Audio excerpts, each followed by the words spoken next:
The strap appears to have been made of Tic Tacs, from what I can tell. Or either that or paracetamol for the headache that the rest of the watch is going to give you. In fact, you know those sweetie bracelets you get that are held together with elastic? Do you remember then? Is that the sort of thing you have? I'm realizing that because we've had so many folk based in the UK, we've already had for MASH get smash, and now I'm talking about sweetie bracelets, two things which may not exist anywhere out with the United Kingdom. Greetings and welcome to this week's aBlogtoWatch Weekly.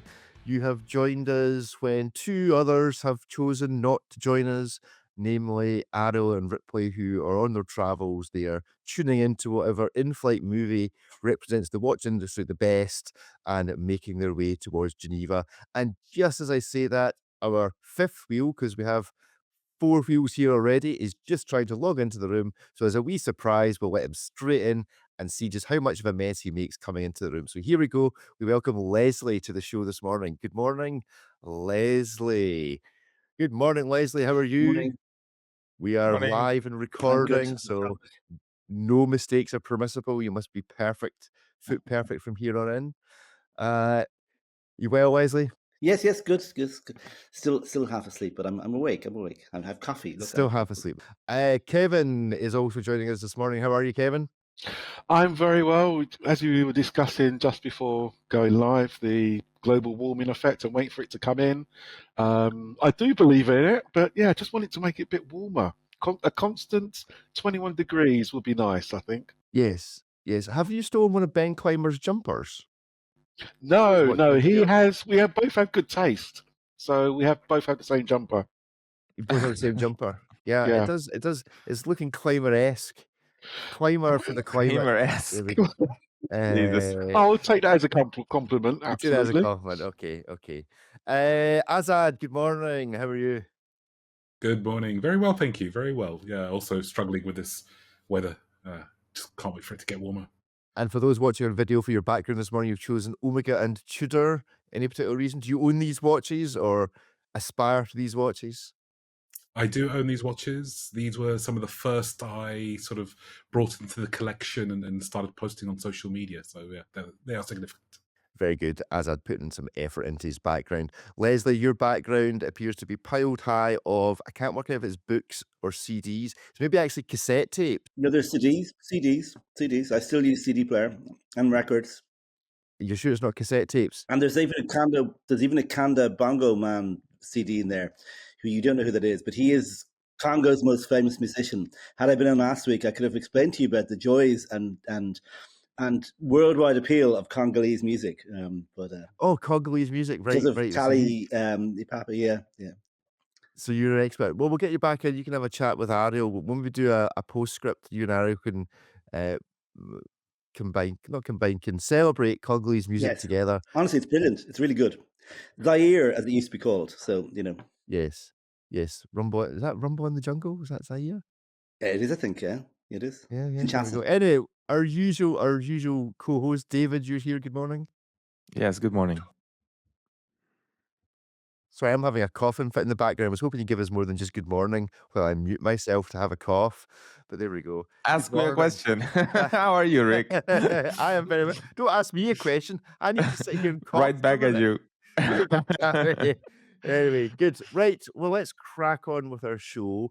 Let's do a bit of news first. Rolex retires, according to Watch Pro.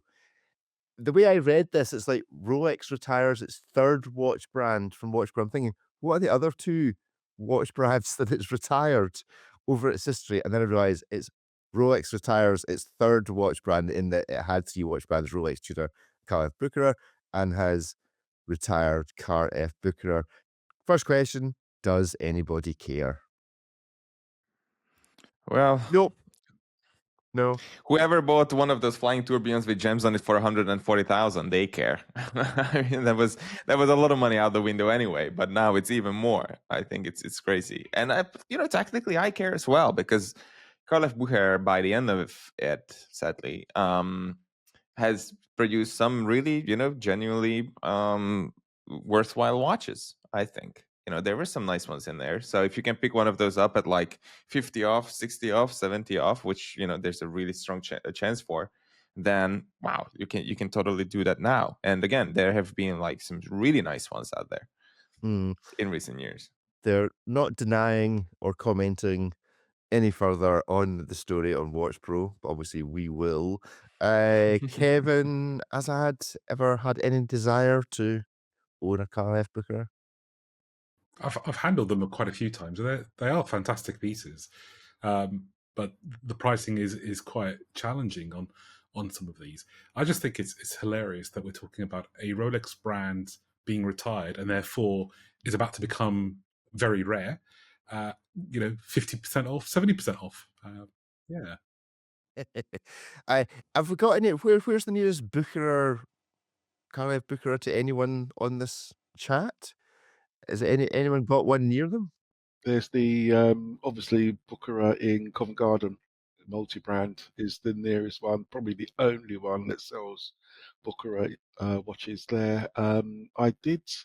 We did host an event as part of Red Bar Southeast. We did host an event with Bucherer, Carl F. Bucherer in particular. Surprisingly enough, it was only part of the evening. The other half of the evening was to do with Rolex and their CPO watches, which is no surprise really. But yeah, we did handle a few at that event, and they did really, really well. Within the people who were there, they looked fantastic. They're fantastic workmanship, but of course, as I said, they're just overpriced somewhat. They star in that Atomic Blonde movie. Have you seen that movie with Charlize Oh, Theron? really? And they look really, really good. That's the watch. There's secret codes hidden in the watch, and they look amazing in it. They really do. And if I had a chance to see, if buying one would allow me to meet Charlize Theron, I think that would be interesting.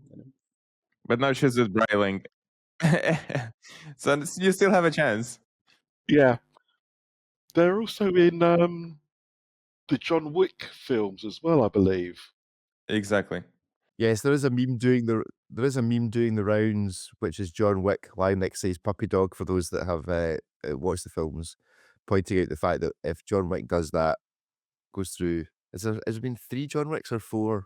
4. 4 John Wicks because somebody kills his dog. Imagine what he's going to do when somebody steals his watch. So there we go. John Wick is Carl F. Bucherer. And they advertise quite a lot. There are a few films that they're not Carl F. Bucherer. John Wick sends his Call of Bucherer back for a service, and then he just lies down for Goes into a Rolex store looking for what it'll be like a cross. What's the film where is it not Kirk Douglas? What's Kirk Douglas's son called? That was married to that's married to Catherine. Is he the one that's married to Michael Catherine Douglas, yeah. Zeta-Jones? Michael Douglas. Is it? What's the film where he goes in and he runs rampage because he can't get a burger? He can't get his breakfast burger Downfall. at 11. Yes, it'll be like that. John Wick will go into the Caleb Bucherer or the Rolex going, service us, and they go, no, we don't know what this is. We've never seen this before. And then he'll just run rampage around Covent Garden. I'll be shocked if anybody does a rampage for Call of Bucherer. Shocked. If anybody does that, Rolex has to bring the entire brand back the next day. If there's just one person doing a rampage for Call of Bucherer. But sadly, I don't think that's going to happen. Don't think anyway. You think this will just fade? Question is, do you think it's available to purchase? Do you think if we went and made an offer and said, could we just buy the brand off your Rolex? Or do you think they'll just park it away, not seen for the next 50 years until they decide to do a revival? I'm sure somebody will pick it up. Yeah, somebody will buy. I mean, Breitling have bought or revived a certain watch brand, Universal Genève, and they've apparently bought something else as well, which is going to be launched later in the year. Why not Breitling bring it back in 20 years' time, 30 years' time? Yes. Well, handily, that brings us on to our next news story. This is from Miss Tweed. There is certainly, from my knowledge, some truth to this. Breitling to unveil Gallet revival next month. I don't think it's necessarily that big a secret that Breitling have ambitions to have a baby brand. They obviously have done what they've done with Universal Genève, but that appears to be maybe that's going upscale and complication. But the idea that Breitling would like a kind of Tudor to their Rolex, I think is reasonably well known.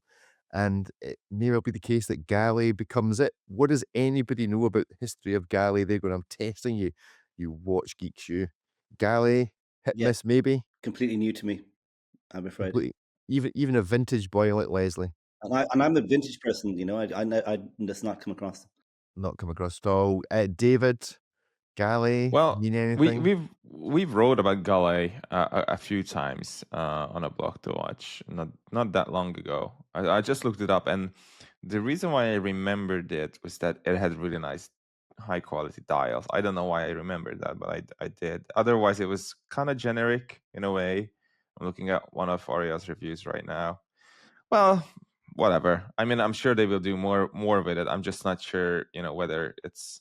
I don't know. I'm not sure if they're going to position it below Breitling. Will they? Well, I mean, Breitling's consistently going up in price, much like everything else. Do they not need to be bringing in? So I would have thought. I mean, maybe it's not Gallet. Maybe they'll launch a brand new brand. But I would have thought that Breitling introducing something that could be considered genuinely entry level that they could have in their stores, because there's so many mono brand stores now, would make sense to be able to drag people in. And I think that's what you'll find happens with mono brand stores is they become multi-brand stores, but for the same brand ultimately. That, you know, Breitling, I imagine you might see a Universal Genève corner in a Breitling store at some stage, even if it's just passing through. Maybe the same with Gallet. It would seem to make sense to have these, all coming under the name of Breitling, and you understand what the Breitling brand is, but you've never seen this thing, and these things look cool, or they particularly appeal, or they're a bit cheaper, or they're much more complicated, or much more dressy. That would make sense. So I guess we'll see what happens. Any other big brands that should be looking at other brands to buy or revive or invent from scratch? Or is Breitling in a fairly unique position as far as this goes, gentlemen? I mean, do you think Breitling might do this just to let them raise the prices of their Breitling models so that they don't lose out at the bottom end of the market? Yeah, I mean, I think that's, I think every watch brand is determined to raise their prices by hook or by crook.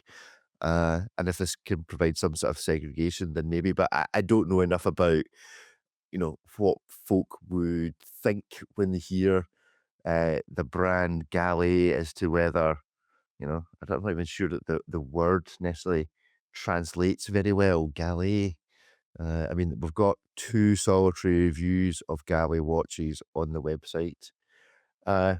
Yeah, an old one and a newish one. That's from 2018 and 2008.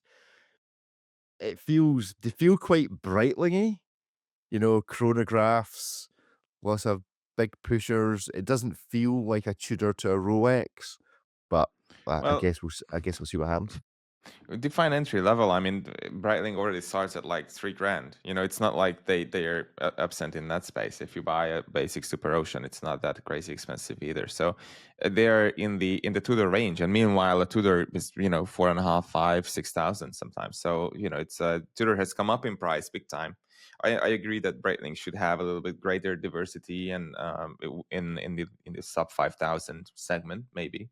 I'm just not sure Gallet will be that. I think it's more about Universal Genève. To me, made a little bit more sense. I'm not sure, what is it that they see in Gallet. They just have to build a large group, to justify how much Breitling had cost and to create something that can go through the roof in terms of value, because there's only so big Breitling can grow. How big can you grow a brand? You can double it, maybe triple it in terms of like quantity, but then you're really, really pushing it. And once you stop doing that, and once you reach your, peak production quantity and price, then there's not much further to go. It's going to be a linear growth from then on. And so if you want to keep your investors happy, then you have to invest in other brands. And there are a few out there, maybe more now with Bucherer, but few out there, to buy, to invest in, and to build into something that will make a blip in terms of the value of what is becoming the Breitling Group. Breaking news beats on the chat if you're watching us on YouTube Live. So a blog to watch weekly live on YouTube is confessing that he's in fact an employee of said company going back to the Collab book. I don't know if that means in a play of Rolex or if Collab Bucherer. There's a wee inside track there, and as an employee, he's saying you ain't gonna miss it. So yeah, it just shows you perhaps. I mean, it was clear. Was it always? I assume did the shops actually? I don't know the answer. Did the shops come first, and then they developed their own watch brand, or was the watch brand before the retail? Does anybody know? I would have thought it was the shop first, and there's that old tradition of buying watches. I mean, I have thought about buying a Mappin watch recently, which was presumably from Mappin and Webb, that was come up on vintage auction. I always quite like this idea of buying the watch from the shop. Old Weir's ones, they're Dublin retailer, they come up for sale, and they're actually not expensive at all, and they're quite cute. Some of them. I would presume it has to have been the shop first, surely. Yeah, and then Tiffany Patek that way was at the shop. Was there much difference in timing? Was it 25 years into owning the shop that decided to have their own watch brand, or was it clearly always a kind of double play at the beginning of the creation of this? As David scours ChatGPT. No, not ChatGPT. I'm old school. But if you look at it, I think it basically, what was everybody doing in the early 1900s, pocket watches and tiny, jewelry watches for women. So maybe we can trace it back to that. Maybe they have consigned some of those, but it's more like the late 1940s, 1950s when the whole thing kicked off. And basically, what we care about more or less is the modern era, which is linked to York Bucherer, who passed away last year, 2 years ago, and shortly before his passing, he basically gave all of his company, including Bucherer and with it, Collab Bucherer, to Rolex Group. So that's where the whole thing ended. But it was his, if you've read the reports on this, people working at the company, and maybe our friend in the chat can confirm this. This is a hobby or the little baby of Jörg Bucherer. So nobody was really saying no to him in anything. It was just like, sure, do whatever you want and just throw 100 million Swiss francs at it and see what happens. But that's fine. Fair enough. Well, maybe it leads us conveniently onto this particular article. Unfortunately, Ariel is not here to discuss it, so this conversation may be shorter than intended. But Ariel's are Swiss luxury watch brands engaging consumers enough? Now, what I take this to mean is that they need to do slightly more than just advertising and telling us what they're selling, that actually to bring new watch collectors, to persuade someone that owns one watch to buy two, and for that second watch also to be Swiss, that they need to be slightly more engaged with the rank and file. It's okay, they can be engaged with brand ambassadors and folk at football matches and all the rest of it, and giving watches for folk to wear at big red carpet events, but none of this is really engaging the consumer that ultimately is the person that's going to keep their industry going. Do you feel sufficiently engaged by Swiss luxury watch brands, David? I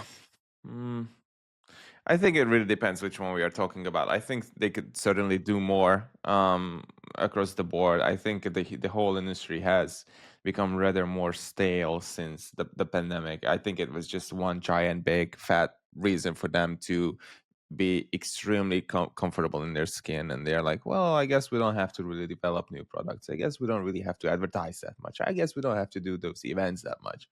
And that has, the industry has just simply not caught up to speed since then. It really shows everywhere you look, products, advertising, events, the whole thing is extremely slow. It's been slow since 2019, 2020. So I think, it was a much more active, much more proactive industry before the whole thing went down. And I think it's just awfully convenient for some and very difficult for others to get back in the groove. Leslie, Azad, Kevin, can you identify a difference between how you've been treated or how you view Swiss watch brands? Yeah, I would love if they engage more. I mean, I don't really feel, the shops do, the retailers will try. I mean, I've got a decent amount of communication with in Dublin, there's two big watch companies, basically. There's Weir's, which is really Rolex and Omega and a couple, and then there's another batch of these brand new shops, and they're quite new. They're only 3 years old or so, and they're very active in terms of bringing people in and so on. But I never feel. I mean, IWC were over recently previewing some of their watches, and they had a breakfast that I went to, but I don't get much. Even press releases are hard to get out of them sometimes. I've actively asked several of the brands to just put me on their lists, and you have to just keep asking. I mean, I find it incredibly frustrating to deal with. I mean, I'm sure David is, and he's way more important than I am, obviously. But I don't really feel that they care. And I think it's going to come and bite them because, I mean, sales are not doing so well at the moment, are they? I mean, sales are down. Do you think it reflects a difference between retailers and the manufacturers themselves, like Weir's, etc.? Yes, the retailers are better, but even they're not brilliant. But they're much better than the actual brands themselves. I think see themselves in this ivory tower, and they don't really. Occasionally, they deign to. I mean, you have to apply to get it on the press release list. I mean, it's just ridiculous, you know. I mean, and like Patek won't just. They've never replied to any email. I've tried several times to just. All I want is the bloody press release. I mean, it's like I don't. And we should add, Leslie, for those that are tuning in and hearing you are actually a journalist. Yeah, sorry, and I don't write about watches. It's very much a part-time thing to watches. I mean, I'm mainly a food and wine journalist, but I have written several pieces about watches for a magazine called Tatler, which is a bit like it comes through in a business newspaper. It's a bit like How to Spend It in the Financial Times. So, you know, it's a pretty magazine, and whenever I've mentioned stuff, they've always been delighted. Then when I've sent them stuff, you know, this would be PR people, but yeah, they're just impossible to get any information from. I find. I don't know. Do you find the same? I don't know. I think it's really odd. I now deal more with the brands than I do with the retailers, whereas it used to be the other way around. I suppose as I've kind of changed what I do in relation to the watch world. And you tend to find that the people who are the best to deal with are the PR, or those that have their own PR agency. And there are like 3 or 4 big PR agencies that if you get to know them well and you're nice to them and respectful to them and you answer their emails and you engage with them, you will actually get a relationship because they've got numbers to churn out. They need to presumably report to their clients how many folk have we engaged with, blah, blah, blah, blah. And if you make it easy for you to be added to their engagement list, then, you know, that's fine. That's great. Make it easy. Yeah. How do you make it any more easier? Here's just my email address. Add it. True. Maybe not a WhatsApp number with a jingle, I guess. Okay, that we go. Is David? Was that an intro? It was a cue. Was that a cue? Do you need to hear the jingle? Oh my goodness. Okay, let's do the jingle. Let's do the jingle for those that haven't heard our jingle. Strap in. This is here we go. Strap in. Here it comes. See how loud it is. You wanna talk? Let's hear your thoughts on a blog to watch. +44 738 6690 897. There you go. So we've got a Congolese version. +44 738 6690 897. If you're not already dancing around the room and addicted to that, then you're just not human. I'm sorry. That's if that's not going around between your ears for the rest of the day, then yeah, I think you need to check your pulse. Yeah, if you want to contact us on WhatsApp, then by all means do WhatsApp that number. You need to go back and rewind. I'm not reading out the number. You just need to go back and listen to the jingle again, try and figure out what it is, or go to the show notes, or follow us and look on a blog to watch weekly live on YouTube. The stats Ariel came up with are that above $10,000 and more, you're looking for over 23 engagements before somebody buys from that brand. Do you feel that those numbers ring true with your own watch purchasing? If you think about the values of watches you have bought, do you feel that actually that's kind of where you're at, that you take that many times going into the shop? I mean, Leslie obviously takes flowers into all these shops first. Yes. A story which I told the other gentleman in this call before we started recording, so that they're all up to speed, Leslie. Yeah. But we'll reveal that particular story some other time. Do you feel like you engaged with, I don't know, Patek 23 times before you spent over $10,000 with them? Do you feel like to buy that swatch, you just went in and bought it? I think that's pretty accurate. Looking at that, I mean, obviously, it's down to spending money, and also how much the product costs. I mean, obviously, most people could just rock up to a Swatch watch shop and purchase a Swatch for £79, euros, whatever. As opposed to, and it's a bit of fun. It tells the time.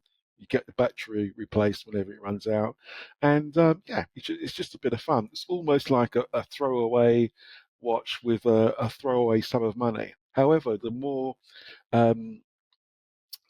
interesting, the more complicated the watch is, and obviously the higher the price, there is more availability. There's more in that segment that you can look at. I'm surprised there's not more in the 1,000 to 10,000 range, to be perfectly honest, because that's a vast segment that covers most of the brands. To be perfectly honest, most of the Swiss brands, and certainly British brands as well. So I would have thought the engagement would have been more in that range as well, which means that there's a lot of competition. So you go back and have a look at it time and time again. But I mean, obviously, as I say, the more money you want to spend, the more times you want to go in and touch and feel that particular product, or any product, really. What does interact mean? Does it mean going into the shop, or does it mean looking at an ad and reading the blurb on the website? I honestly have no idea. We know that the share of watches sold over sort of the £10,000 mark is going to be predominantly Rolex, and given how difficult they make it to acquire their watches, you can certainly understand. If somebody asks you how many times you feel you've interacted, well, I've been on the waiting list for God knows how long, and I've been calling them every month. Yes, that gets the numbers Yes, up. fair Right? enough. Yeah, exactly. Rolex boosting their own customer engagement by making you walk through the store so many more times to ask than anybody else. Right, let's have a look at a watch. And for those that tuned in last week, we had a bit of a new game. We're going to continue that disastrous game this week by further making up the rules. Kevin's already shaking his head. New release, Bulgari and MB&F turn the Serpenti watch into a horological machine. This is a collaboration, therefore it will be judged by our collabarometer. That sounds good. Our collabarometer scale, which goes from -15 to +15. Currently in the lead, around about 11, is the Bulgari Sajima, which we rated as being the best. the best that there was. So let's judge this. David, you wrote this article. Yes. Tell us why does this exist? What's the need? What does it do? It's a silly looking thing. Do you want their story or why it actually exists? Oh, that sounds like I'd like both of those things. Yeah. So basically, it was MB&F and Bulgari. They've worked together in 2021. They've created this bedazzled, fragile-looking women's watch, which is beautiful. And years went on, and they just, some of them, maybe Fabrizio had an idea, and they wanted to create a Serpenti. A Serpenti is a Bulgari icon. I don't think that is an overstatement. It's been around since the 1940s. It's a women's jewelry watch.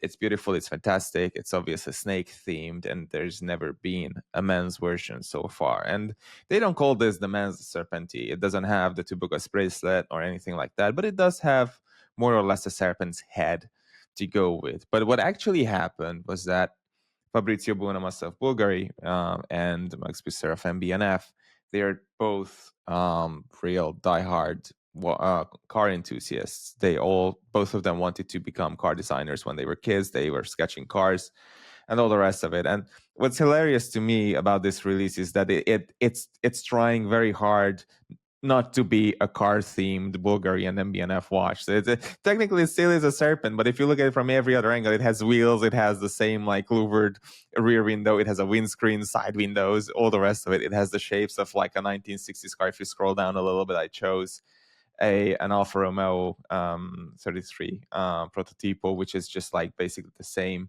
kind of shape. So I think it's very clearly a car inspired watch, and I just imagine the two trying to hold themselves and each other back not to make this. Look at those sketches. If you look at those sketches, if you scroll up a little bit, and if you look at what those look like car sketches upside down, and maybe the Millennium Falcon, it's like none of those look like a serpent of any kind.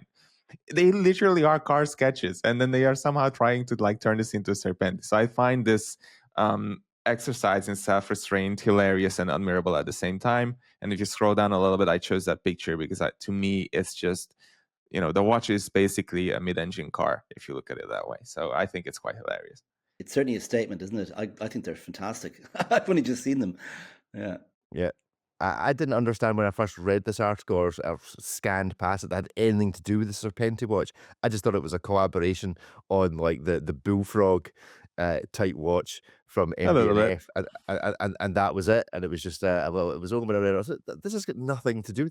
The Serpenti is all about the bracelet.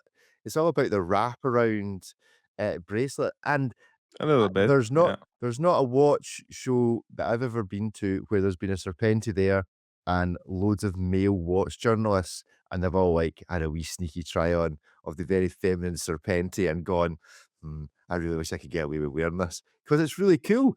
And I think if they could come up with some way of making the bracelet more, for want of a better expression, masculine, so that we felt like we could get away with wearing that, I think we probably would. Maybe you'd have to go to a bun strap first to kind of break yourself in gently. But yeah, the Serpenti is all about the bracelet. Gentlemen, any other thoughts on this before we give it some judgment?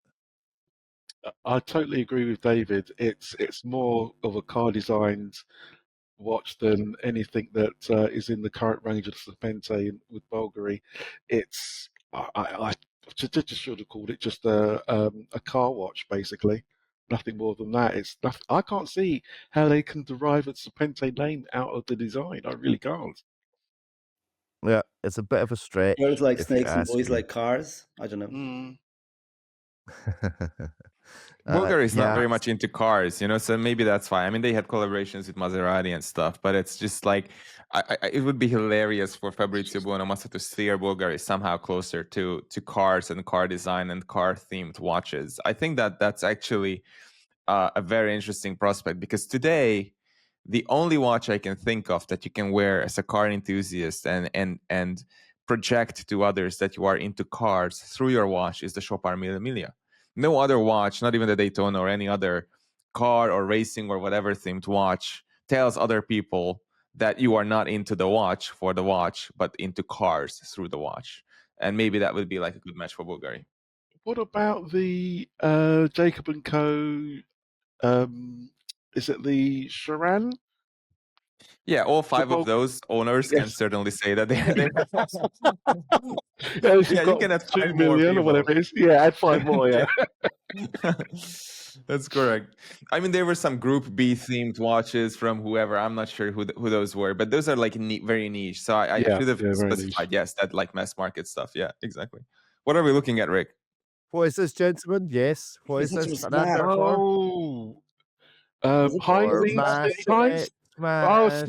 of course, yes. It's mashed potato. Robots from the mashed potato advert of all British childhoods and Irish childhoods. That's what this watch looks like. So there you go. That's my contribution. Right, let's get some judgment. Azad may need to leave us shortly, so let's go first with you. So your scoring range is -5 to +5. So is this watch, the final design, is the whole greater than the sum of its parts from -5 to 5? The contribution of both jumping brands. this as a collaboration, right? As a collaboration, as a two-brand thing. Is the whole greater than the sum of the parts? It seems more MB&F than Bulgari to me. Yeah. I'm going to give it a -2 because it feels very one-sided in its design. A -2 from Azad. And we'll stick with Azad to get through yours. Have you heard of the collaborators between -5 and +5? It's not just you, it's just kind of global knowledge of the collaboration. Where do we think it sits? For anybody in the watch world, yes, absolutely, we've heard of them. I mean, Yeah. surely. What are you scoring, Azad? Well, in terms of Yeah, having heard of them, it's like a 4, I would have thought. I mean, Yeah, you can't call yourself a watch yeah. I enthusiast think it'd be and a not- 3 or 4. A Yeah, 3 or 4, 4 I think. from Azad. And finally, Azad, is it a cool watch? Like in a fundamentally -5, is it cool? Give it a cool score from -5 to +5. Yeah, I'd give it a 4. It is a cool watch. I think one of the sketches you showed earlier had a very different looking strap, which I think they've missed a trick there. I don't know why they haven't followed it up. That one, yeah, you can see it's much more of a scaled strap that I think would have brought out the snake element of it. So, as we've been discussing on our show recently, a Python strap maybe. Oh, on you this have a one, show, Kevin, do what you? you think? You have a show, and Oh, we do. you thought it was appropriate to plug it on somebody else's show, did you? You have your own show. Do you really? Do you really? Have you We plugged might do. this? Have you plugged this show on that show? No, We no. will do. We will So do. is it appropriate to plug your show on ours? No, I don't think so. Kevin, Azad are indeed now heroes of their own YouTube channel. What is the channel called, gentlemen? It's the Timely Pursuits No, channel. too late. You didn't get in there quickly enough. Too late. You didn't get in there quickly enough. Timely Pursuits channel, yes, indeed. So go and check that out on YouTube. It's very good. I think you're in episode 3 at the moment. The last one was actually talking all about snakes, if I remember correctly. So there we go. Go and check that out. So a 4, right? Leslie, give it your judgment. Whole greater than the sum of its parts. I'm actually going to go 1 on that. A 1. Like, I mean, it is, as I said, which way more MB&F focus, but I know I can see the soul of Bulgari in it. I absolutely can. I think, and there is a sort of a snake-like look to the head of it, the sort of the shape. I don't know, but I agree on the scaly strap would have been brilliant. That would have definitely worked better. And probably illegal in 103 out of 192 countries. Probably that they try to sell it in. A brand recognition.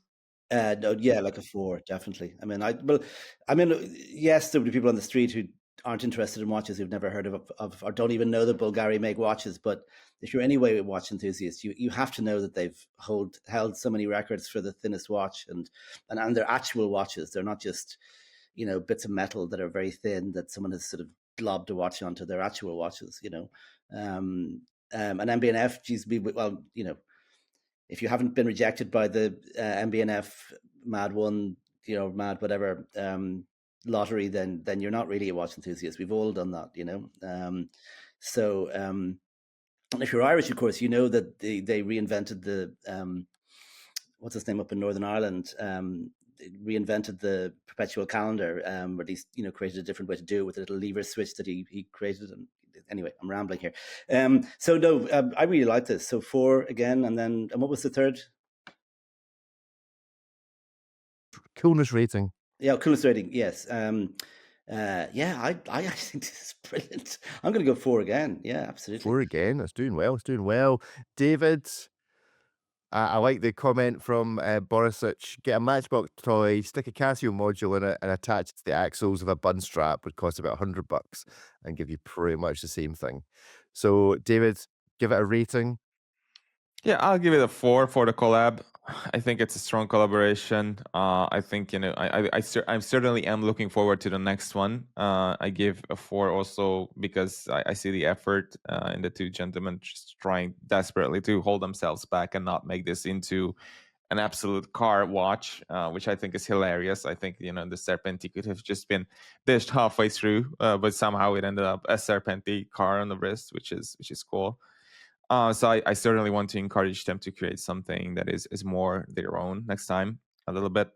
And yeah, as for global recognition and whatnot, I would even go so far as to give it a 5, because MB&F, of course, is more of a watch enthusiast thing, but Bulgari is a global and extremely powerful brand that you can find in every corner of the world, basically. So it has a much wider appeal that goes way past even the scope of watches, right? So I think it's a very interesting collaboration in that regard.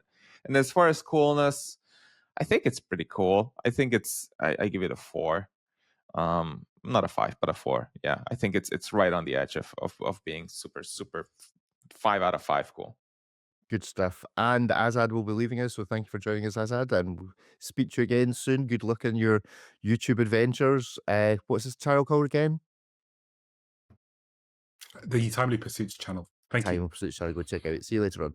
Thank you. Okay, and then Kevin, finally from you, the whole greatness of the parts. It's a tricky one. Just looking at it, it's very much MB&F influence, so it's probably just a 2, because I can't see Fabrizio's work in it really. He's known for Octo Finissimo, of course. This is definitely not an Octo, and in my eyes, it's definitely not a Serpente as well. So I'll give it a 2. Yeah, that would be my argument, which is actually this just looks like I don't see what Bulgari brought to this that Max couldn't have done himself. So yeah, that's why I'd score it low in this particular one. And brand recognition. 4, everybody knows Bulgari, of course, but MB&F, yeah, it's if you're into horology, then probably, but the man on the street probably doesn't know MB&F at all. And as Leslie says, you have to be rejected for most of the watches from them to have some sort of badge of honor. It's definitely a badge of honor being rejected from them. So definitely a 4, I think. And then finally, how cool is it? Is it just a cool watch? Oh, it's Cool 5, score. 100%. It is a cool piece, absolutely. Did notice on the press release that it's not limited, but it's 152,000 It is limited. pounds. It's Oh, it is 33 each. limited. It is limited. See, this is what I hate about press releases. They never give you all of the information. So Leslie, don't worry about it. Just make up a press release whenever watch comes out. Just make it up, because they always get things wrong. That would be a good website. Let's just make up bogus press releases Yeah. for every watch that comes. I do like the fact that it's got the heated elements in the back of the windscreen on this watch for a cold day. That allows you to see the movement. You just It's push still not it. you just push the wee button and the heater comes on at the back. That's nice. This watch. So there we go. So that's the Bulgari scored really rather well. Okay, let's have a look at a new series that's on aBlogtoWatch. You may have seen one or two of them drop already. This is called the Flyback. We touched on it a bit a couple of weeks ago with the whole snake stuff. So let's have a look. First up on this is thoughts on Omega and the Olympics. Already we have a 2026 Olympic watch. Now, you'd have thought that, bear in mind what happened last time when Omega jumped the gun, we had COVID and everything disappeared. And we had a watch that was the wrong year, that maybe they want to be slightly more cautious, because I don't suppose they're thinking they're going to sell very many of these straight out the bat. But what do we think about releasing a Cortina 2026 snow-themed watch that is in fact a 37mm Omega Seamaster?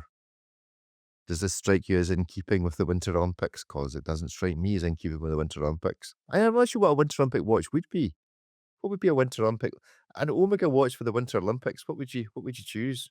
Planet Ocean? As soon as all the snow is melting, maybe a Planet It's got Ocean. to be Planet Ocean or Seamaster 300, much more rugged. This is very, very dainty. This is a dress watch, effectively. 37mm dress watch. It needs to be tougher. Reminds me of the 1970s Seamasters. Yeah. This looks like something they made for the 1926 Winter Olympics, not the 2026. It's 26. I mean, just get this over with. Honestly, this stuff. Oh, have you seen this fancy log? Somebody was really creative back in 1952, weren't they? And Great. It's For $19,000. What? Why?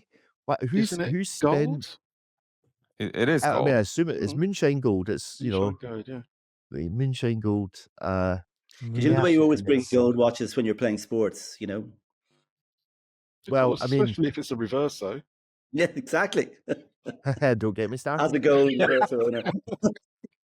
Bearing in mind that this particular, I wasn't going to touch on this, but seeing as I've got the article open and you mentioned the Olympics and medals, there was this report that seems to be happening that the medals that I think are produced somewhere in the LVMH group for the recent Olympics have Yeah, all they're started tarnishing, aren't they? tarnishing. Yeah. They've all started changing color and are now no longer quite as gold as you should be. So the question is, should they have let Omega produce the gold medals rather than LVMH? Should they all have been moonshine gold rather than whatever gold Omega use? This freaking Omega. I mean, if you go on Chrono 24 and you look up a watch, yellow gold from the 1950s, linked to the Olympics, that is a Seamaster with the same lugs. It's $4,000 before you make an offer. But they start from like $1,500 and they try and sell you this for 20. Doesn't make any sense.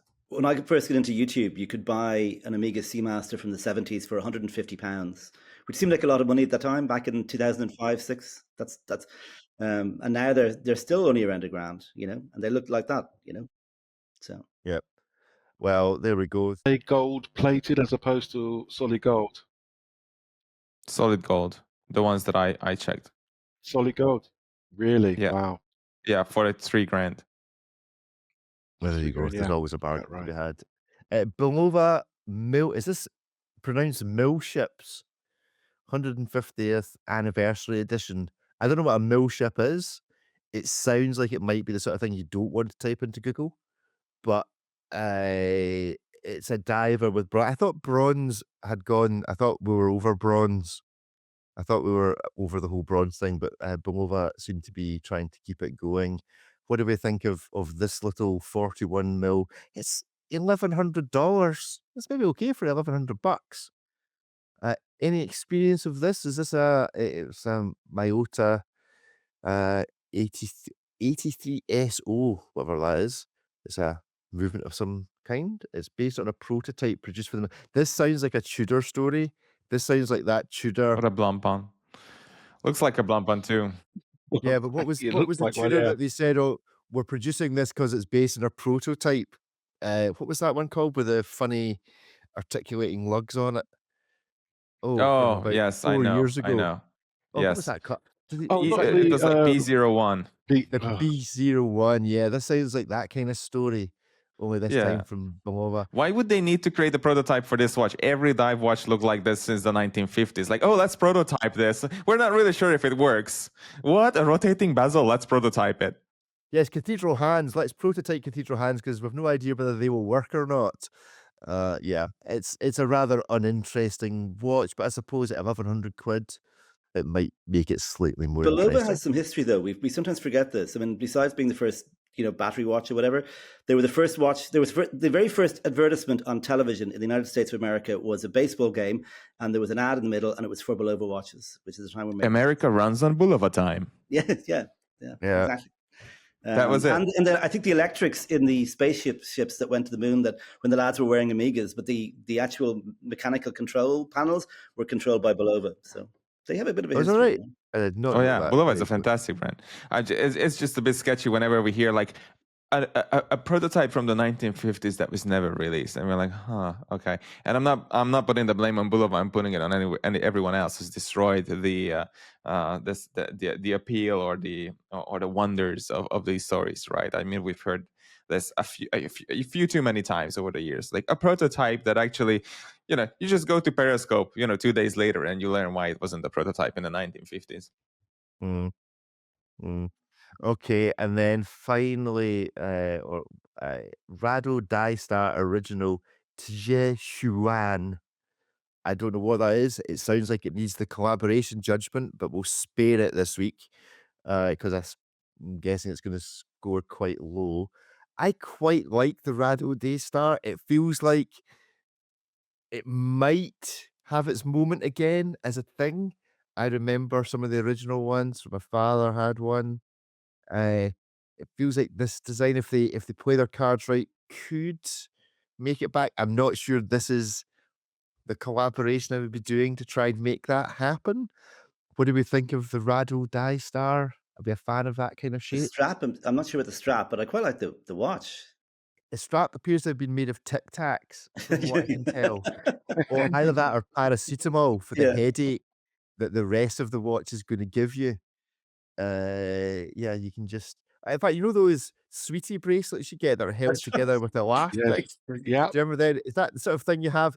I'm realizing that because we've had so many folk based in the UK, we've already had for MASH get Smash, and now I'm talking about sweetie bracelets, two things which may not exist anywhere out with the United Kingdom. David, have you heard of a sweetie bracelet? No? When it's like basically this like hard candy on a Yeah. string. Yes. On a Yes, string, you yeah, put we it on had your those. wrist for Yes. yeah, so it doesn't exist outside the UK. It's good to know everywhere else is just as unhealthy. I'm assuming that this Die Star has the anchor. It looks like the anchor does its old root. Is that the does it It does tick have on that this vibe. one? Or is it Yeah. just rotate? So I don't know. I quite like the vibe. What do we Yeah, think? I like it. I really do. It's definitely quirky enough to go into my wheelhouse, definitely. But yeah, and that case reminds me of Flight Masters. Amiga Flight Master cases, yeah. So Yeah, yeah, Yeah. which is also a cracky design. But yeah, I like it. I hope they go from strength to strength this year. I'm sure there's a lot of things coming out from them.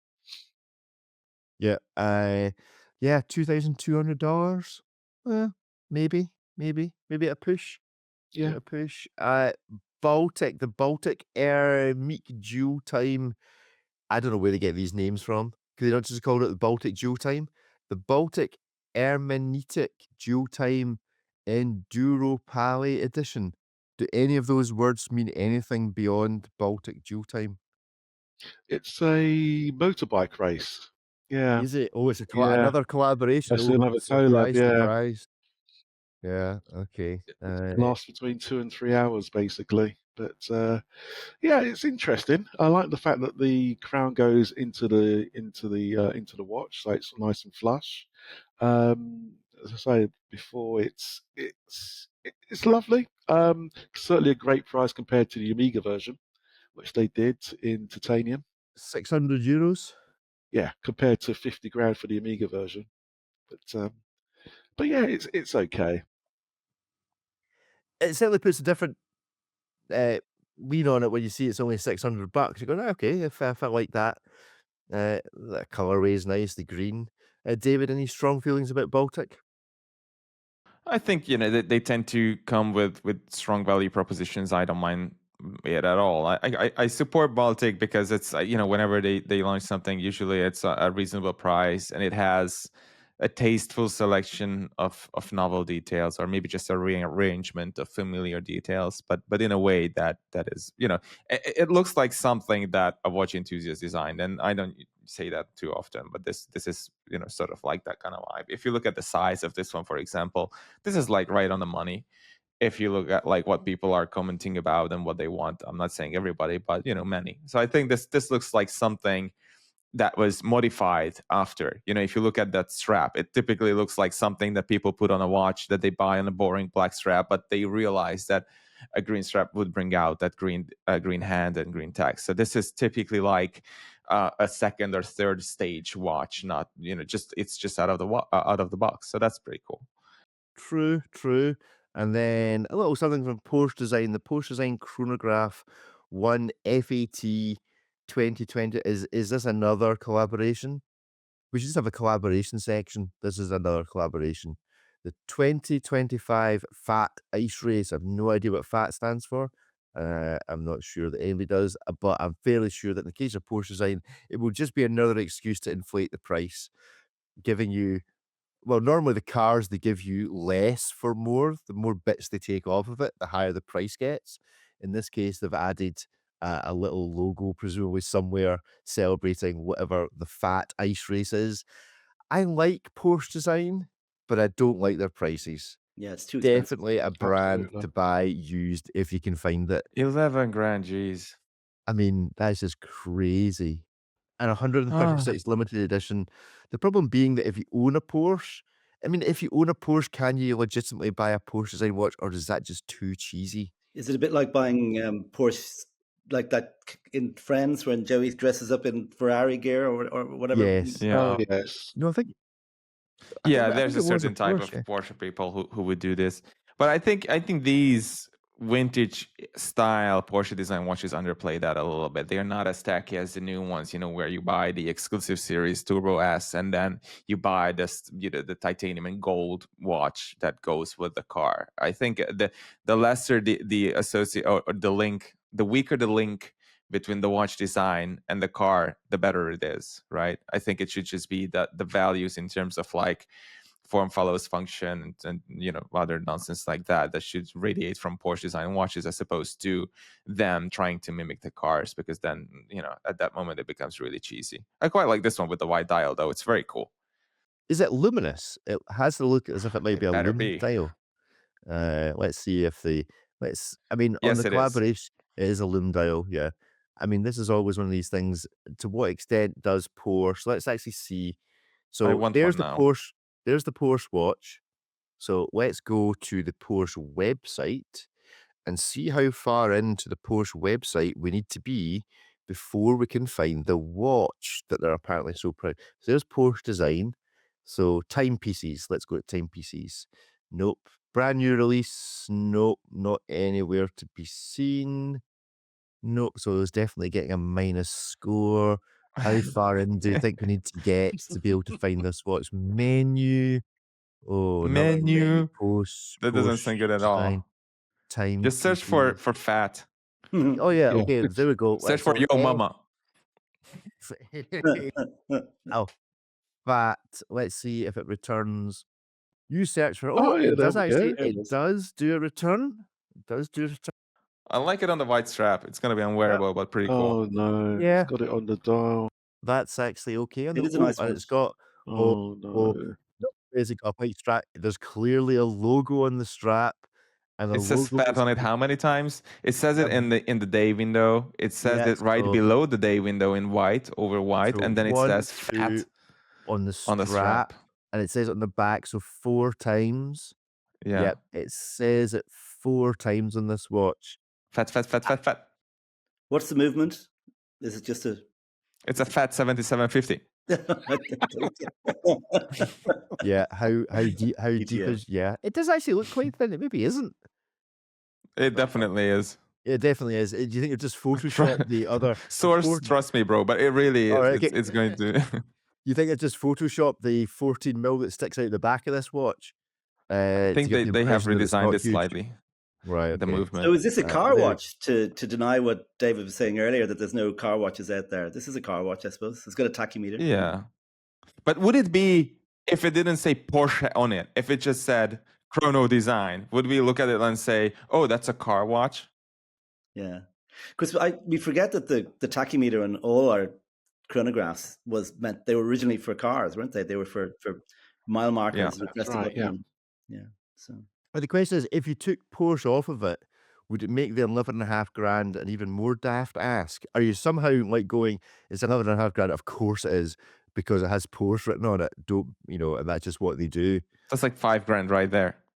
I mean, it does feel like Yeah, that. It probably does even feel more. like the Porsche thing is 5 grand's worth of excess to them all.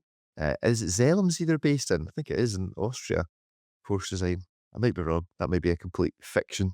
They've been relocated so many times. They've been under so many different brand ownerships. They've been relaunched so many times. It's crazy. Every 3 years we hear like, oh, Porsche design, it's our timepiece number 1. And I'm like, you had one in like 2015 or 2016, and then one in like whenever, and then one last year. It's difficult to keep track. And it's just this vicious cycle for Porsche design. Yeah. On the chat, Boris is suggesting, why are all manufacturer websites so terrible? It deserves a blog to watch live all to itself. Funny you should mention that, because I have a watch a game in mind to play, which is I give 2 teams each a watch, and they have to estimate how many clicks on the website it will take to get to that watch, and the winner is the one that gets there in the fewest clicks. Because I think there are some watches that are well-known watches that are completely impenetrable to actually find. I mean, has anyone been to the Rolex website recently? How difficult it is to actually get to a watch beyond a video and all the rest of it. And, good luck, Grand Yeah. Seiko lovers, trying to find, unless you actually Impossible. have already memorized the reference number, you've got no chance. So Yeah, there we I go. wrote a grinding gears about this, where I lamented the fact that it's, once a watch is out of production, it's impossible to find. It just because it's been discontinued, it is as though the brand disowned it. 2 months after the 1165, 00, the previous Steel Daytona was discontinued, it was nowhere to be found. You cannot find a single tiniest little droplet of information anywhere on Rolex.com or its media sites ever again. It's as though it never happened. Not the watch, not the case size, not the materials, not the design, not the movement, nothing. The only thing you can find stuff about is the newest one. And I'm like, how does that even work? Doesn't make any sense to disown a watch you've created, and to not allow people to find a user manual, to find whatever information they need on their watch from an official source. It's ridiculous. Agreed. Rant over. I've noticed on the Amiga website you can find stuff which has been discontinued, certainly quite recently. But yeah, the Rolex is really bad. You can look up your vintage, 1960s Amiga on the Amiga website, can't you? I think. Yeah. They're really good. It's the way it should be, to be honest. I mean, they should realize this, not to repeat the old Patek tagline, but, that's the great thing about watches, is that they are technically, theoretically, they should live forever. There should always be a guy who can make except for silicon pieces, but otherwise you can pretty much make anything in a workshop, every cog, every ratchet, Don't worry, the European Union will come to our rescue shortly and make it that it has to be legal. It'll have no effect in the UK because it's left. Yes, we They all have to have USB-C now.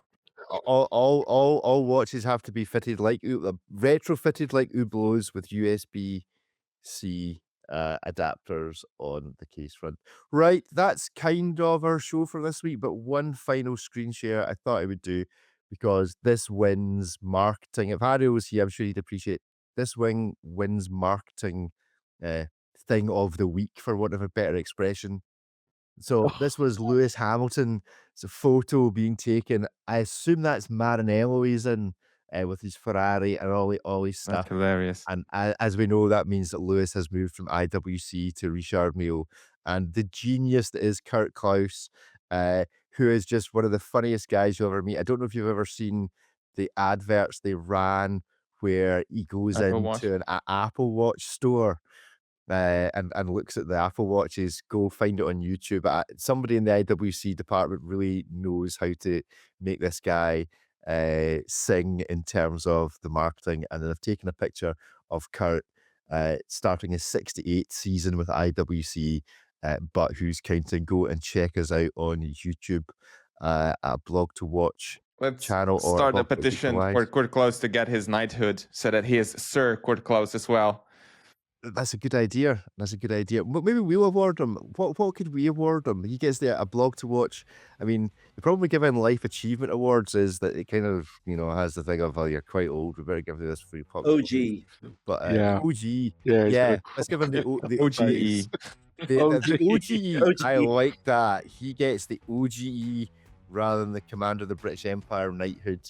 Yeah, so the OGE for Kurt Klaus. If you've got other nominations for OGE, then do get them into the show. You can WhatsApp us. I'll not subject you to the jingle again. Or just put it on the screen. Just put it on the screen. Or you can WhatsApp us or email us, podcast@ablogtowatch.com. Thank you all very much for tuning in. Thank you to all those in the chat. IWC just shut up in my estimation, according to Boris. Yes. This is how marketing works. It actually makes you go, you know what? IWC's just that smidgen bit cooler than it was yesterday because of this. And ladies and gentlemen, that's how marketing is supposed to work. It's supposed to make you have nice feelings towards the brand rather than annoying you because they themselves are being annoying. So there we go. So that's it from us. Thank you all very much for joining. if you are listening, if you do go to the aBlogtoWatch weekly live channel, you'll get a little bit of post-match chat beyond this. But if you're just listening to the podcast, have a great week, and we'll see you again soon. Goodbye. Catch you next week. Bye bye.